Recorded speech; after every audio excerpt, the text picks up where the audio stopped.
मुलिया को देखते हुए उसका पति कल्लू कुछ भी नहीं है। फिर क्या कारण है कि मुलिया संतुष्ट और प्रसन्न है और कल्लू चिंतित और सशंकित? मुलिया को कौड़ी मिली है, उसे दूसरा कौन पूछेगा? कल्लू को रत्न मिला है, उसके सैकड़ों ग्राहक हो सकते हैं। खासकर अपने चचेरे भाई राजा से बहुत खटका रहता है।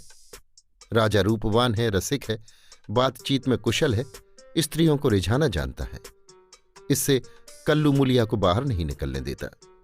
उस पर किसी की निगाह भी पड़ जाए ये उसे असह्य है।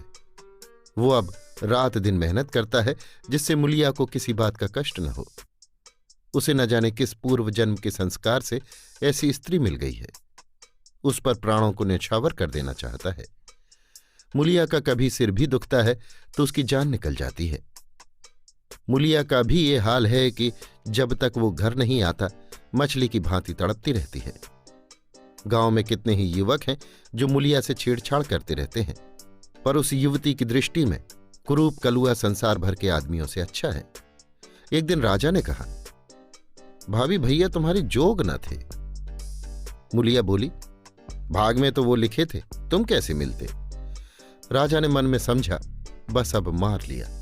बोला, विधि ने यही तो भूल की। मुलिया मुस्कुराकर बोली, अपनी भूल तो वही सुधारेगा। राजा निहाल हो गया। तीज के दिन कल्लू मुलिया के लिए लट्ठे की साड़ी लाया। चाहता तो था कोई अच्छी साड़ी ले, पर रुपए न थे और बजाज ने उधार न माना। राजा भी उसी दिन अपने भाग्य की परीक्षा करना चाहता था। एक सुंदर चुंदरी लाकर मुलिया को भेंट की। मुलिया ने कहा, मेरे लिए तो साड़ी आ गई है। राजा बोला, मैंने देखी है, तभी तो मैं इसे लाया हूं। तुम्हारे लायक नहीं है। भैया को किफायत भी सूझती है तो ऐसी बातों में। मुलिया कटाक्ष करके बोली, तुम समझा क्यों नहीं देते? राजा पर एक कुल्हड़ का नशा चढ़ गया। बोला, बूढ़ा तोता नहीं पढ़ता है। मुलिया, मुझे तो लट्ठे की साड़ी ही पसंद है। राजा, जरा ये चुंदरी पहनकर देखो कैसी खिलती है। मुलिया, जो लट्ठा पहनकर खुश होता है वो चुंदरी पहन लेने से खुश ना होगा। उसे चुंदरी पसंद होती तो चुंदरी ही लाता। राजा, उन्हें दिखाने का काम नहीं है। मुलिया विस्मय से बोली, मैं क्या उनसे बिना पूछे ले लूंगी? राजा, इसमें पूछने की कौन सी बात है? जब वो काम पर चला जाए पहन लेना, मैं भी देख लूंगा। मुलिया ठट्ठा मारकर हंसती हुई बोली, ये ना होगा देवर जी, कहीं देख ले तो मेरी सामत ही आ जाए। इसे तुम लिए जाओ। राजा ने आग्रह करके कहा, इसे न लोगी भाभी तो मैं जहर खा के सो रहूंगा। मुलिया ने साड़ी उठाकर आले पर रख दी और बोली, अच्छा लो, अब तो खुश हुए? राजा ने उंगली पकड़ी, अभी तो भैया नहीं है, जरा पहन लो। मुलिया ने अंदर जाकर चुंदरी पहन ली और फूल की तरह महकती दमकती बाहर आई। राजा ने पहुंचा पकड़ने को हाथ फैलाया। बोला, ऐसा जी चाहता है कि तुम्हें लेकर भाग जाऊं। मुलिया उसी विनोद भाव से बोली, जानते हो तुम्हारे भैया का क्या हाल होगा। ये कहते हुए उसने किवाड़ बंद कर लिए। राजा को ऐसा मालूम हुआ, थाली परोसकर उसके सामने से उठा ली गई। मुलिया का मन बार बार करता था कि चुंदरी कल्लू को दिखा दे, पर नतीजा सोचकर रह जाती थी। उसने चुंदरी रख क्यों ली? उसे अपने ऊपर क्रोध आ रहा था। लेकिन राजा को कितना दुख होगा। क्या हुआ उसकी चुंदरी क्षण भर पहन लेने से? उसका मन तो रह गया, लेकिन उसके प्रशांत मानस सागर में ये एक कीट आकर उसे मथ रहा था। उसने क्यों चुंदरी रख ली? क्या ये कल्लू के साथ विश्वासघात नहीं है? उसका चित्त इस विचार से विकल हो गया। उसने मन को समझाया, विश्वासघात क्यों हुआ? इसमें विश्वासघात की क्या बात है? कौन वो राजा से कुछ बोली? जरा सा हंस देने से अगर किसी का दिल खुश हो जाता है तो इसमें क्या बुराई है?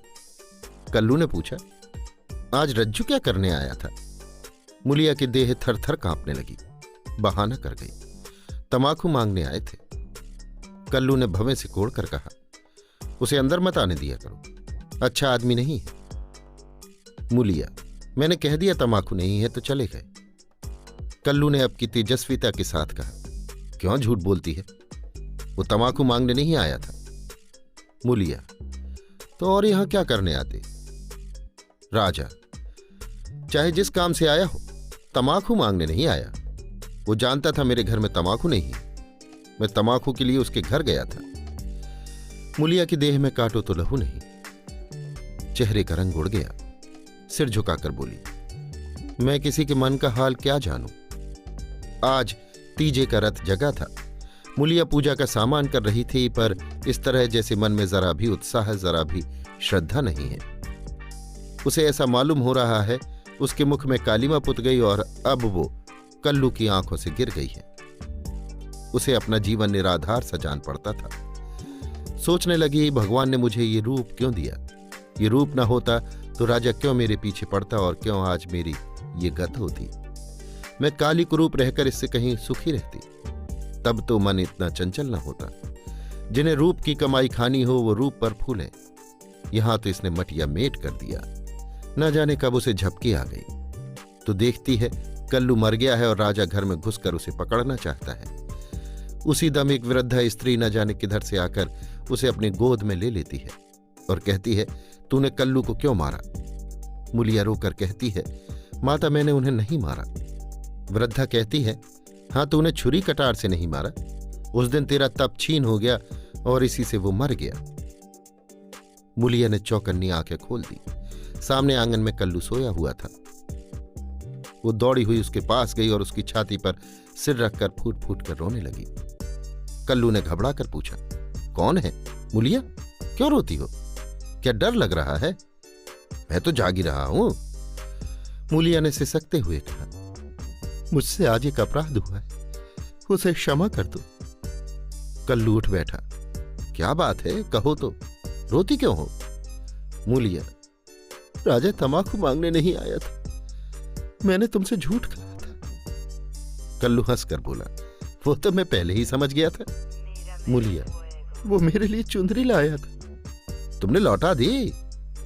मूलिया कांपती हुई बोली, मैंने ले ली, कहते थे मैं जहर माहौर खा लूंगा। कल्लू निर्जीव की भांति खाट पर गिर पड़ा और बोला, तो रूप मेरे बस का नहीं है। देव ने कुरूप बना दिया तो सुंदर कैसे बन जाऊं। कल्लू ने अगर मूलिया को खौलते हुए तेल में डाल दिया होता तो भी उसे इतनी पीड़ा न होती। कल्लू उस दिन से कुछ खोया खोया सा रहने लगा। जीवन में न वो उत्साह रहा न वो आनंद। हंसना बोलना भूल सा गया। मूलिया ने उसके साथ जितना विश्वासघात किया था उससे कहीं ज्यादा उसने समझ लिया और ये भ्रम उसके हृदय में केकड़े के समान चिपट गया। वो घर अब उसके लिए केवल लेटने बैठने का स्थान था और मूलिया केवल भोजन बना देने वाली मशीन। आनंद के लिए वो कभी कभी ताड़ी खाने चला जाता था या चरस के दम लगाता।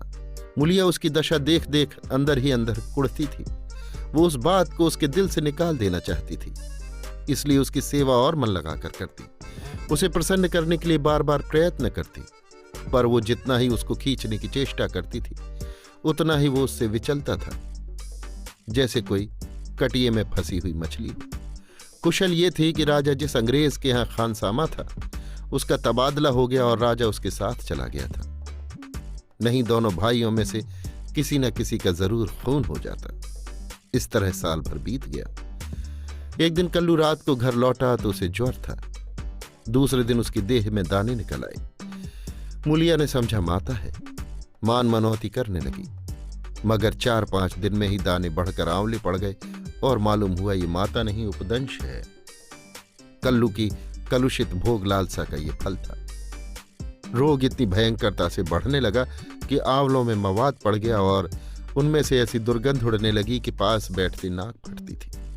देहात में जिस प्रकार का उपचार हो सकता था वो मूलिया करती थी, पर कोई लाभ न होता था और कल्लू की दशा दिन दिन बिगड़ती जाती थी। उपचार की कसर वो अबला अपनी स्नेहमय सेवा से पूरी करती थी। उस पर गृहस्थी चलाने के लिए अब मेहनत मजूरी भी करनी पड़ती थी। कल्लू तो अपने किए का फल भोग रहा था। मूलिया अपने कर्तव्य का पालन करने में मरी जा रही थी।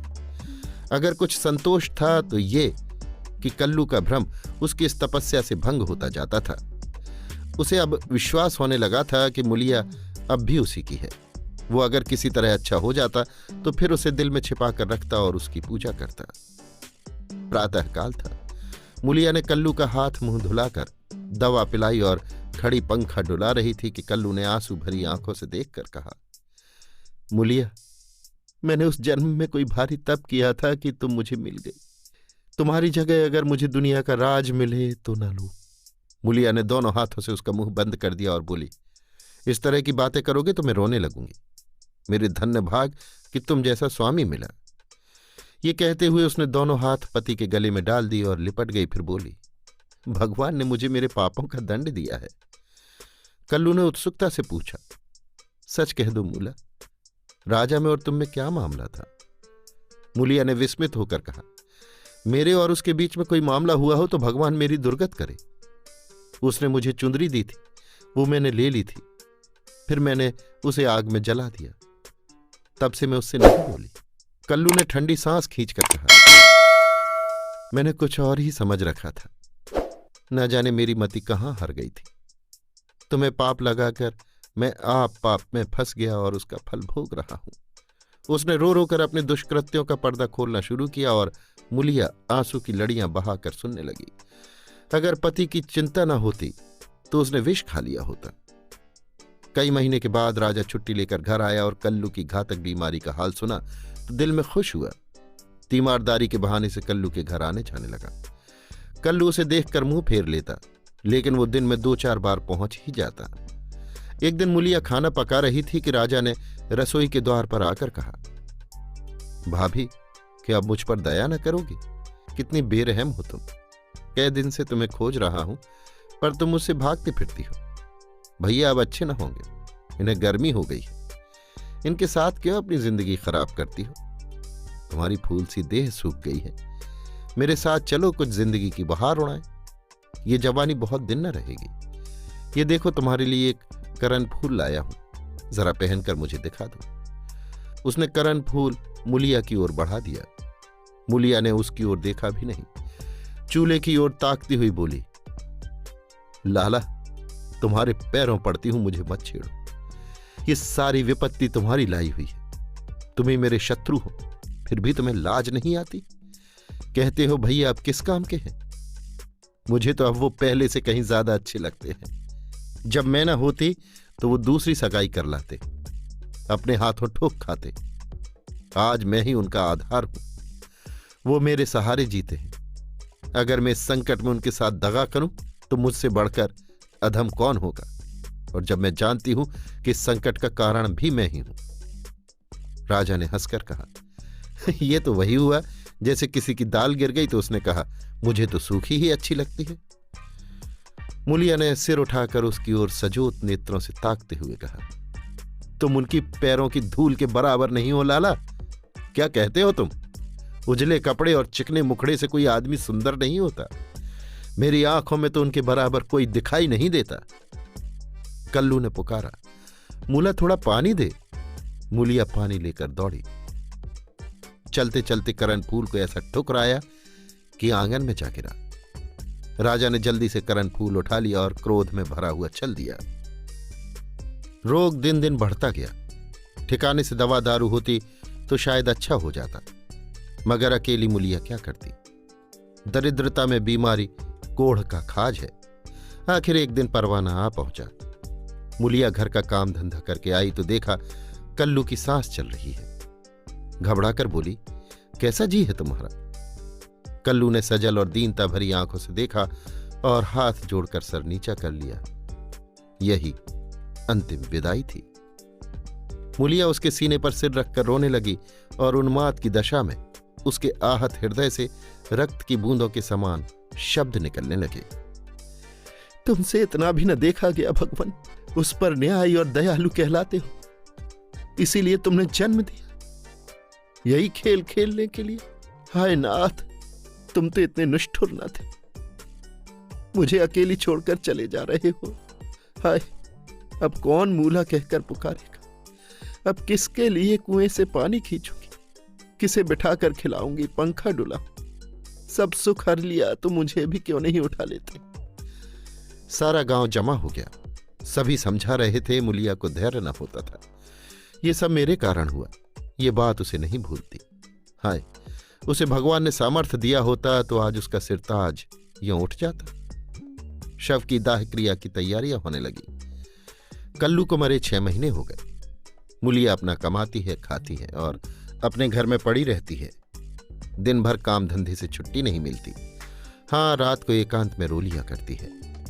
उधर राजा की स्त्री भी मर गई, मगर 2-4 दिन के बाद वो फिर छैला बना घूमने लगा और भी छुट्टा साण हो गया। पहले स्त्री से झगड़ा हो जाने का कुछ डर था, अब वो भी न रहा। अब की नौकरी पर से लौटा तो सीधा मुलिया के घर पहुंचा और इधर उधर की बातें करने के बाद बोला, भाभी, अब तो मेरी अभिलाषा पूरी करोगी या अभी और कुछ बाकी है? अब तो भैया भी नहीं रहे, इधर मेरी घरवाली भी सिधारी, मैंने तो उसका गम भुला दिया। तुम कब तक भैया के नाम को रोती रहोगी? मुलिया ने घृणा से उसकी ओर देखकर कहा, भैया नहीं रहे तो क्या हुआ? भैया की याद तो है, उनका प्रेम तो है, उनकी सूरत तो दिल में है, उनकी बातें तो कानों में। तुम्हारे लिए और दुनिया के लिए वो नहीं है। मेरे लिए वो अब भी वैसे ही जीते जागते हैं। मैं अब भी उन्हें वैसे ही बैठे देखती हूं।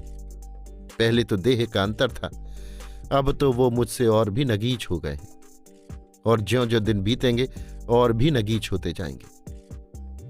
भरे पूरे घर में दाने की कौन कदर करता है? जब घर खाली हो जाता है तब मालूम होता है कि दाना क्या है। पैसे वाले पैसे की कदर क्या जाने।